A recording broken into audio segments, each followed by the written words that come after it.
Welcome back, everybody, to another episode of the Leadership Void podcast. Once again, we're here with a very special guest, a friend from the Navy service. And as we celebrating the Navy birthday, it was yesterday, but we're celebrating still today, MCPON Steven Giordano. And I'm going to have Vince take over and introduce, and we're going to get on this show. It's going to be entertaining. Oh, absolutely. I'm just honored and pleasure. I had to look for something I had representative of the Navy, and all I have is something from the NEX. But I just want to say thank you, MCPON, which is actually Master Chief Petty Officer of the Navy, number 14 himself, Stephen Giordano. So we're very excited and honored and humbled to have you. Thank you for taking time out of your busy schedule. But let's talk about and share with the listeners about you and your evolution in the Navy.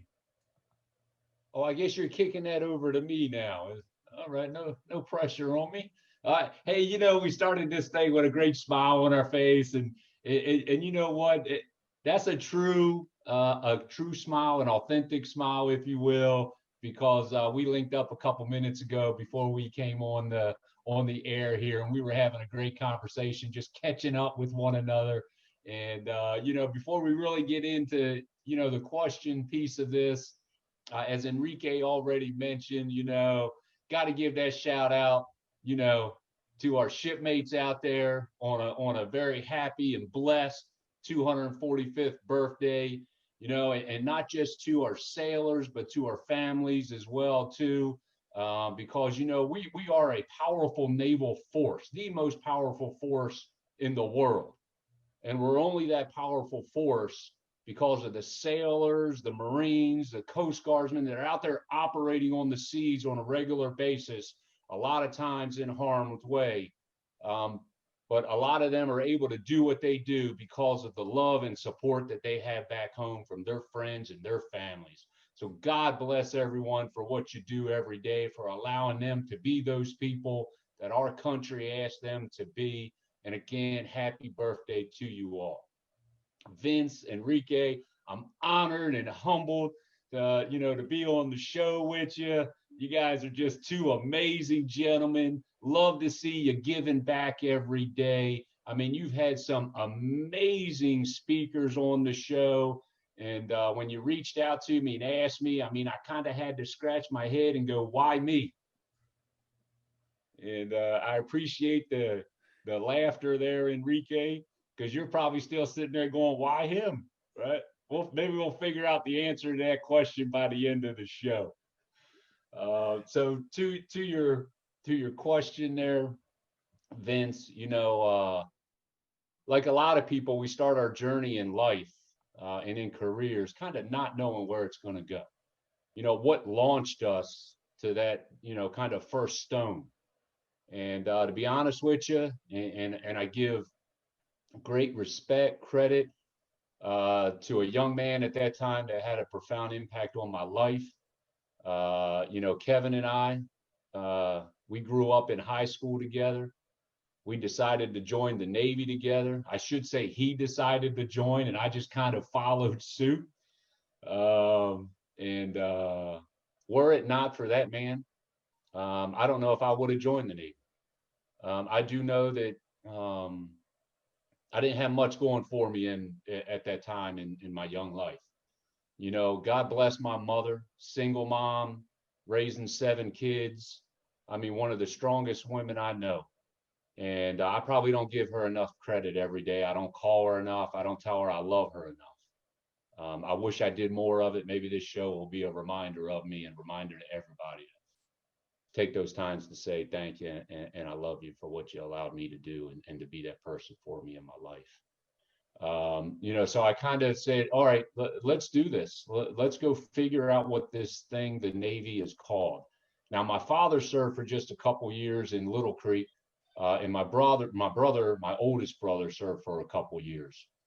But that was it. I mean, no real strong naval heritage in our family, if you will. So I kind of, went into this thing not knowing what I was getting into. And, you fast forward this thing, Almost 30 years later, I found myself, sitting in the office of the Master Chief Petty Officer of the Navy. And I reflected on that day and going, boy, how did I get here? And it's because of people like Kevin all along that path that reminded me every day that this journey is not about you. This journey is about everybody around you, and hoping that the experiences and the things you share with one another help each one of you grow to be the people that you want to be in life. And hopefully for me, it allowed me to grow to be a better sailor, a better husband, a better father, a better shipmate to everybody out there. And I was honored and blessed to serve. Yeah, look, I was witness personally of your career. I was blessed to meet you when the AGs got absorbed by IDC, and you was Force Master Chief, which brings us to the next question of change. But before we speak about the question of change, I just want to take this opportunity to encourage leaders that are listening. Uh, Change brings different things. In my life, MCPON Giordano at the time was Force Giordano, was the change in my life. But this is a little story, and we're going to chuckle a little, and then we're going to go and let MCPON answer what he's seen throughout his years. But here I am. I was a newly minted Command Senior Chief at JTWC Pearl Harbor. Force Master Chief Giordano visits the island. He comes into my office and he says, "What in the world? This office is bigger than mine." And we had a chuckle. That was all the CEO, and it wasn't me. But I say, "Hey, let's sit down." Had a little sitting area, and we sit down, and he looks at my little table there, had a bunch of coins and a baseball. And he says, "Oh, what's this?" I said, "Oh, it's a baseball. I have all the MCPONs come to the island. When they come to the island, I usually have them sign my baseball. And then, the premise is that I'm going to have this signed by all the living MCPON, and I'm going to send it off to the Naval Memorial where they can display it, right? Just one of my giving back to the Navy." So he says, "Oh, can I sign it?" And I said, "Well, Force, that's for MCPONs." And I don't have nobody else but MCPON sign the ball. So no, I'm sorry, you can't sign it. So what happens 3 years later? MCPON Giordano is selected, and he didn't sign my baseball. So let this be a lesson to all leaders out there, right? And in terms of change, give yourself an opportunity to open up your aperture for the possibility of change, because not everything that is there at the time means that that's what it's all about. Had I, forethought, had a genie or something and said, "Hey, this same guy asking you to sign the baseball today is going to end up being the guy that's going to sign the baseball tomorrow," I would have let him sign it. But I wasn't open to the possibility. So, a leadership lesson: change is going to come, but also look at the possibility of changes and capitalize, right? Because I did not. So MCPON, we go back to the question of the changes that we have seen, the changes that you have seen in the Navy. Tell us a little bit about those changes, because I know you've seen a lot. Yeah. So, let me go back and talk about that office a little bit that we walked into. Yeah, it was pretty impressive.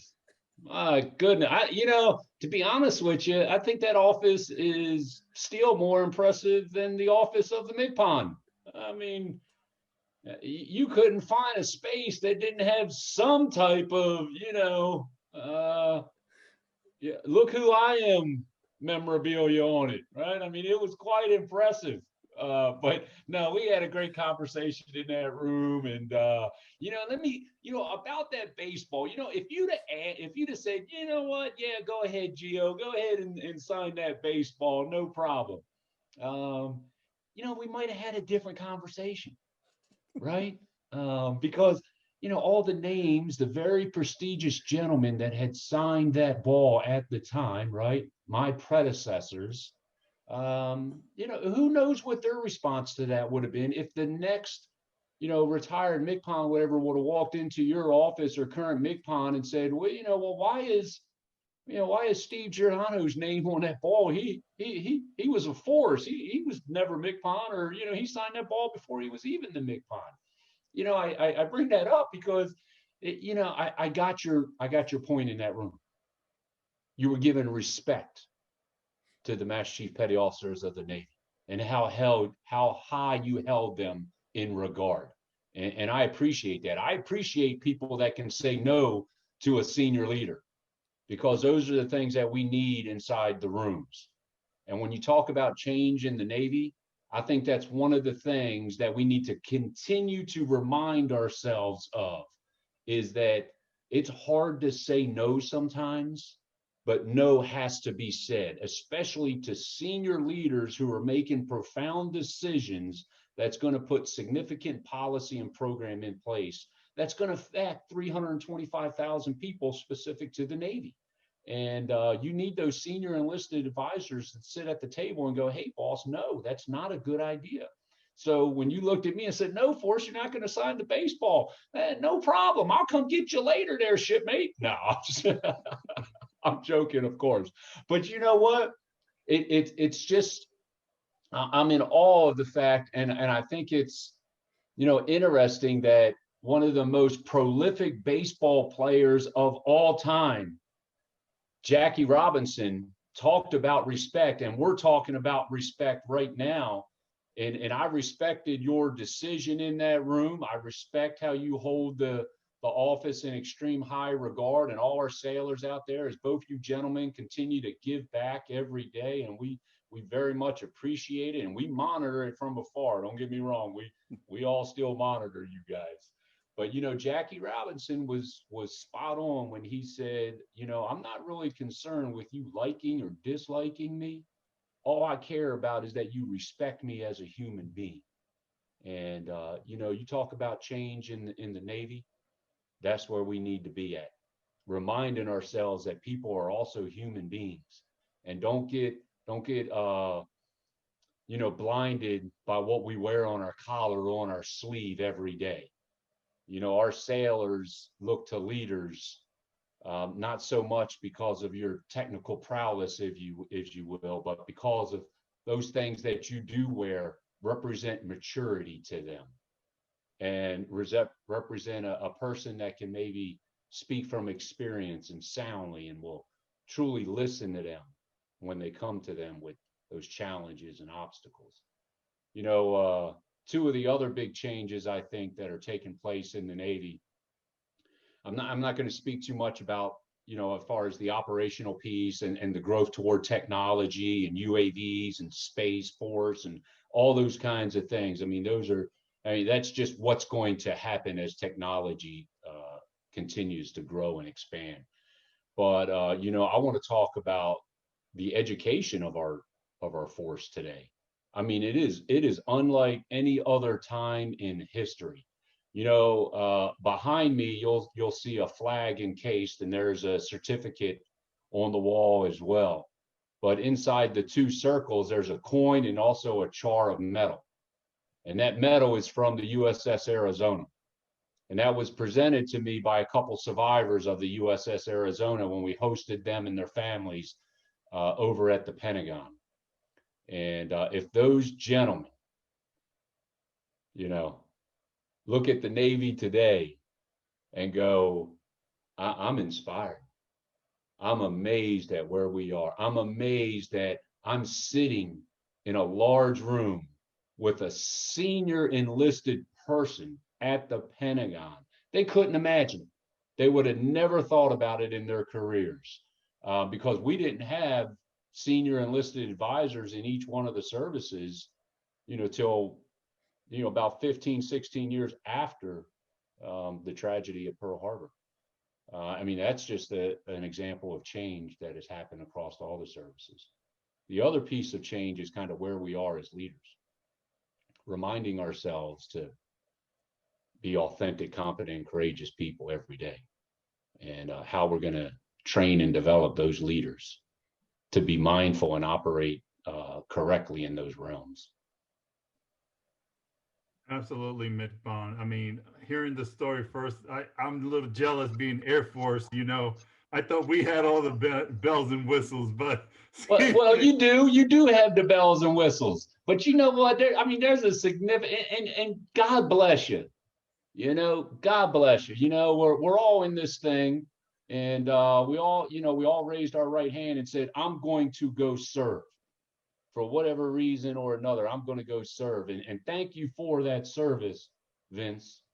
But the big difference between the Navy and all the other services? What's that? It's the only one that's written in the Constitution that says thou shalt have. I'm speaking with a man who has wisdom, humility, and humor. So, hey, you're talking to me too, not just Enrique. But definitely what I heard was the respect. And of course, one other piece I'll add is the integrity, right? Of doing the right thing when nobody's looking, which definitely leaders and as Enrique has done as well. And speaking of the education levels that have been risen up to the level that Navy, the sailors have, is wonderful to hear, and all the changes that has evolved in the Navy. Now, going to the next 245 years forward, what do you see in the future of the Navy and for the Navy? Yeah, I kind of spoke about that a little bit when we talk about technology and kind of where we're going to be as operating forces, and what are going to be the systems that we will operate, and in what environments will we be operating in. You see the establishment of the Space Force. That's just remarkable. Who would have thought that 10 years ago, needless to say 245 years ago, 245 years ago, if people would have said, hey, we'll be talking on this thing called a computer, from thousands of miles away across the globe, who knows what they would have done to us, because there's a different way that they handled those folks sometimes. And, but what I love is we embrace it. The sailors, the service members across all services have a way of embracing that, and they rise to the occasion. And as you talk about education, it's going to be extremely important as those systems come online. When we started operating unmanned aerial vehicles, we didn't even think about putting an enlisted person, on the joystick, if you will. Today, they're operating them. And that's an impressive thing, and only able to do so because of the talent and the services recognizing the talent of our young enlisted force, and God bless them for doing that. But again, I think that has a lot to do with the driving force in all those offices being a senior enlisted advisor saying, hey, I think you're not taking advantage of the full force, if you will. So I think that we'll continue to see our systems expand. Again, behind me, you'll see the platforms that kind of our Navy operates out there across the domains, if you will, whether it's submarine force, surface force, the air community, whatever it may be. We're operating all cylinders. You see the recent, I was honored and blessed with some of my predecessors to attend the recent commissioning of the USS Del Black, and what an amazing platform, and what an honor it is for those sailors, those sailors in the infancy, for a lot of them in their career, for their first ship to be the USS Del Black. And just think about what that man and his family, God bless her heart, I'm a Black, did for our Navy and continue to do for our Navy as they set sail. And that's just one example of, how technology has grown and the capability of our platforms out there. The other thing that I think about is how we're going to kind of keep up with that technology, because the systems that we do put in place, it's amazing. When they go online, they're already behind. So how do we get through those processes faster to get the most current technology available? But in all that, I spent a lot of time operating across the globe and speaking to my counterparts at the time in other countries and other services, and they're in awe of how we operate and how we can call ourselves the most powerful force in the world. And we can only do that because of our service members, because they have the ability, and we give them the ability to speak up and say something's not right. And we let them make decisions. Yeah, no, yeah, absolutely. What's coming is just amazing, and I just can't wait to see it. Now we were both operating at the time when we met, Information Dominance Corps, and it was amazing then, right? It was amazing then, and I could just imagine what's happened in the last 6 years alone. Now Vince mentioned wisdom, and I want to pick a little bit on that topic, because throughout the years, we all three of us have undoubtedly learned a lot of wisdom from a lot of different people. Some things that, we say, oh, no, we don't need that. And definitely some things that we say, oh, we got to hold that near and dear for the rest of our lives. What are some things that you, MCPON, have learned throughout the years in terms of wisdom that you could share with the listening audience? That's a good question. I mean, we could speak all day about, my learning curve. But what? Most of all, I want to focus on one word, and I shared this word, every time I had a conversation with our newly pinned chief petty officers. But it's important for everybody to hear, and the word is potential. As a young sailor, when I was growing up, I kind of focused on three things. And that was, hey, just kind of show up on time, be in the right uniform, and do what you're told, right?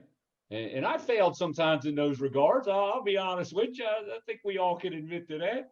I challenged some leaders, or I should say I made it challenging for a lot of leaders out there. But I appreciate them seeing potential. And even though, sometimes we can't see it in ourselves. And I can tell you, as a young man, 18 years old, who find themselves in Agana, Guam, who, came from the great state of Maryland and couldn't even find Guam on a map. I mean, I was in awe. I was in awe of those leaders out there that saw that potential in me. And they saw it throughout my career, even with all the, the challenges that I face and some of the misfortunes and all that kind of stuff. They continue to recognize that potential. And, but what we have to be mindful of in our development is, as we continue to excel and we grow from young service members to, mid-level type supervisors into senior ranks, is that potential that allowed us to be recognized and achieve the next level in a position of authority, whatever that may be. That same potential is not what's going to help us be successful at that next level. And we need to be mindful of that as we continue to grow and develop. And that's why, folks like, my predecessors, the previous MCPONs, and everyone that's kind of had an impact on my life. I mean, I'm okay with people looking at me and saying, Gio, your rudder needs correcting. And I'll do my best to try to correct that rudder. I'm going to make mistakes across the way. But the true people who kind of recognize your potential and see it, they'll allow you to continue to grow and develop from those experiences. And one of the things that I think is most important as you continue to grow and develop as a leader is an attitude, right? And I love the fact that you guys start the show with, hey, look at the smiles on the face and we're all going to have a good time. And Vince started with, boy, this is going to be a great show. It started with a really positive attitude. And we all have things that go on in our lives and things that affect us every day, whether it's work, whether it's home, whether it's the community, whatever it is that's affecting us in our lives. And sometimes we don't want to walk into the day with a smile on our face, because you got other things on your mind. But as we continue to grow and develop and we find ourselves in leadership positions, we have to be mindful of the effect that attitude can have on folks, and forgive me. I believe, I love baseball. I believe it was Wade Boggs, a positive attitude is a catalyst for extraordinary things to happen. It's infectious. And when we're having those bad days, just remember that. And you'd be amazed what we can work through as you even talk about change and how we work through change. A positive attitude can go a long way. And I think you gentlemen know that as well. Well, thank you for sharing. I definitely encourage folks to understand that wisdom of being on time in the right uniform, and now throw in the right attitude as well, because growth and development happens with those pearls of wisdom, which also transcends into the leadership tips and advice that giving others as well as this wisdom. But for the whole fleet of those upcoming sailors, those that signing, raising their right arm, what advice would you give them, leadership tips to give them as they grow into the most powerful beings in the Navy? As a leader, I'm gonna talk about a few different things here, if that's okay. The first thing I want to talk about is when bad things happen, because I think that's the most important thing. Because that's when we're challenged most as a leader. And that's when the true character of a leader comes out. Unfortunately, when bad things happen, those not so good leaders will tend to take their finger and point it to the external. A great leader, when the bad things happen, unfortunate decisions are made, they'll take that finger, they'll point it at themselves, and they'll say, what did I do wrong? Leaders that do that will find and resolve those challenges much faster than anyone that ever points the finger to the external first. It's not the right way to operate out there as a leader. The other thing to be mindful of is, how do you define legacy as a leader? And we can all put it in different words and analogies and however we want to say it. But for me, and I think I've kind of stated it a little bit in different words, is, legacy is all about, I want you to be better than what I was. And that's just simply put. And what that means is, I'm going to give you everything I got. The things I've learned, the successes, the failures, everything I got to help you be better than what I was. And hope that, we can be successful in that regard. And to do that, I think leaders need to be authentic people. Now, authenticity is a word that I've heard a lot lately. Sometimes I think people just use it as a tagline. But if you are truly an authentic person, you know who you are down to the core. And that's what people need to see in you and hear from you every time you talk to them. Because when you're standing before a large group of sailors or a small group of sailors or a one-on-one, they will know immediately whether you're being true to them in the conversations. And if you know who you are, that authenticity will come out in every conversation, no matter how small or how large that forum is. The other piece of it is being competent. You have to be competent as a leader. And and I'll speak from an enlisted force, we grow, and the Navy has a great way of developing us as technical experts inside our communities. But we also need to know that there's this institutional piece that we have to, grow and develop into as well. Because, those folks don't look to us always as, hey, I need a technical question answered for me here. They're usually coming to you with something else.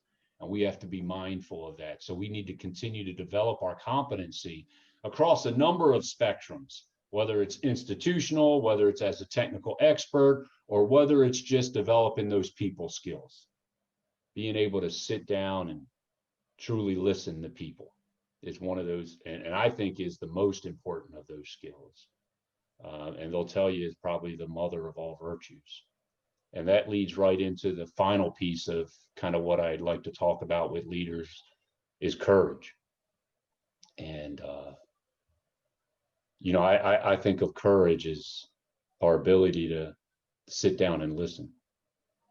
You know, I think it takes much more courage to sit down and listen to somebody than it ever does to stand up and talk to somebody. And I'd ask leaders to keep that in mind. You know, people always want to talk about, you know, and again, people have different ways of putting it. Talking about courage is, you know, courage is doing the right thing when nobody's looking and all those kinds of things, you know, and that's important, absolutely. But I think the most important thing about courage is our ability to listen. And if you listen, you tend to really actively pay attention to what somebody is saying. And you'll have empathy, you'll have an understanding, you'll have appreciation for where that person is coming from. Yeah, I totally agree with all of those. Not just because you said it, but because they're sound advice. And we thank you for that, MCPON. We thank you for the time you've shared with us today. We know that, you know, you all have busy schedules. But if someone wanted to get a hold of you for any reason, how would they do that? What would be the best way? Reach out to your show. I appreciate that. Absolutely. You know, to that point real quick, you know, I mean, I'll tell you, you guys are amazing. I mean, the conversations that you have, the true conversations that you have, you get people on there that can actually share true messages with folks and help folks, you know, grow and develop and maybe take something away from the conversation that, you know, they won't just listen to it, move on and forget that they even listened to it. They'll actually listen to it, take something away from it, and maybe even share it with other folks. So I say it in jest, which is, hey, if you want to reach out to me, reach to the show, because if you reach to the show, not only will you get in touch with me, you will get in touch with a lot of other great people out there that you didn't even know may be a resource for you to help you, you know, kind of work through stuff or just simply have a conversation with. But if you want to reach to me, you know, I'm happy to share my email address. It's pretty simple. It's mcpon14@outlook.com. I try to keep that simple. So it's MCPON14@outlook.com. Anybody can reach out to me anytime. You know, as I grew as a leader, one thing I always told folks that is, if you ever reach out to me, I guarantee you one thing: you will always hear back from me. And I've kept my word on that in every regard, and I'll continue to keep my word on that. Enrique and Vince, you know, feel free to share that information. And again, I've been, you know, so honored and humbled to be part of this show with you. Thank you for inviting me. You know, thank you again to all our sailors and their families out there. Again, celebrating the 245th birthday of our Navy. And you know, but let's not forget that we don't just celebrate 245 years. We remember 245 years as we think about, you know, our Navy today and what the future may hold for our Navy. God bless you, gentlemen. I mean, you're awesome. God bless your families. And let me finish with, if you have not, now here's a final little tidbit, if I may, Vince and Enrique, if you're okay. You know, I placed a lot of challenges on my wife. Bless her heart. She is a phenomenal woman. She is so much better than me. It's unreal. And during my time in service, as I was gone and deployed and traveling all over the place, I spent a lot of time away. And even to the point where I wasn't there for the birth of my second child. And I always thought that I was giving her the respect and the credit that she needed. And I tried to say it to her often. But it wasn't until I retired and I found myself more involved in the household, if you will, in their lives than I'd ever been before, did I really get a true appreciation for what I asked her to be in my life. And for everybody out there, all those serving, all those retirees, take the time to truly thank them for who they are in our lives. They are some very special people.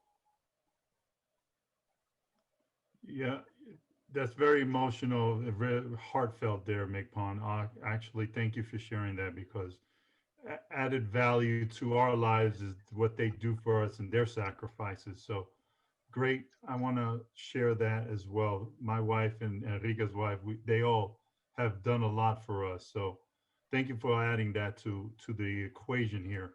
And as you know how to reach out to MCPON, to reach out to us, the Leadership Void, theleadershipvoid@gmail.com.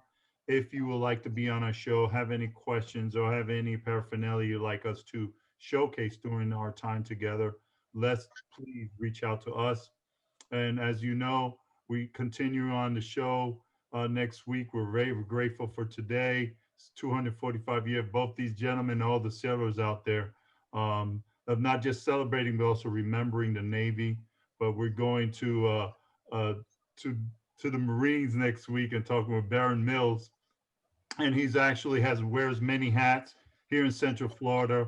But he's going to talk to us about 4 Block, so we're excited for that and what that nonprofit has to do nationwide around the veteran community in space. So look forward to next week. But today, I just wanted to say thank you, MCPON, for being here, honestly, truthfully, and from the heart. So thank you for being you. Yeah, thank you all for joining us today. Thank you, MCPON, for your time, your wisdom, and your entertainment. We definitely have had a blast with this show. But for everybody out there, a lot was shared. Take those nuggets in, process them, be deliberate about the information that we shared, and implement them at will, right? When they need to be. So for everybody out there listening, thank you for being with us. Thank you once again, MCPON. It was a pleasure to see you again and to speak to you. Everybody have a great and fabulous day.